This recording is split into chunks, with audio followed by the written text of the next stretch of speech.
শরীরে স্কার্ফ, হাতে ফিলিস্তিনের পতাকা। স্থানীয় সময় বুধবার নেদারল্যান্ডসের রাজধানী অ্যামস্টারডামে ড্যাম স্কোয়ারে জড়ো হন শত শত ফিলিস্তিনি সমর্থক। অবরুদ্ধ গাজা উপত্যকায় গণহত্যার প্রতিবাদে এই বিক্ষোভের ডাক দেয়া হয়। গাজায় অবিলম্বে ইসরায়েলের হামলা বন্ধের দাবি জানান। এ সময় আন্দোলনকারীদের পুলিশ বাধা দিলে উত্তেজনা ছড়িয়ে পড়ে, শুরু হয় ধস্তাধস্তি। এক পর্যায়ে সেখান থেকে বেশ কয়েকজনকে ধরে নিয়ে যায় পুলিশ।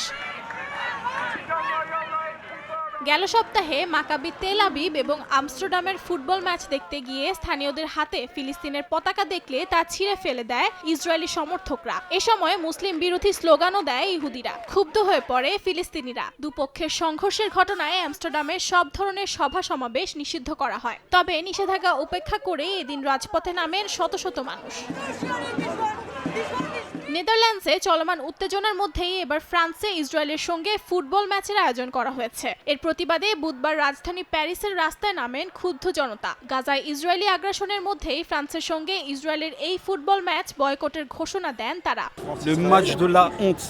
এটি একটি লজ্জাজনক ম্যাচ হতে চলেছে। এটি লজ্জার ম্যাচ। এই দলটি এমন একটি অঞ্চল থেকে এসেছে যা বর্তমানে অপরাধমূলক কর্মকাণ্ড চালাচ্ছে, যা মানবতার বিরুদ্ধে গণহত্যা। এর প্রতিবাদের ভাষা আমাদের জানা নেই, তবে ফ্রান্সের এই ম্যাচটি বয়কট করা উচিত।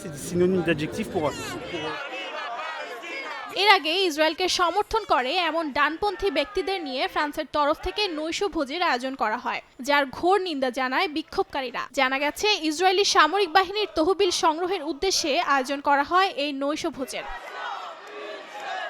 উর্জিতা শেরজিন, সময় সংবাদ।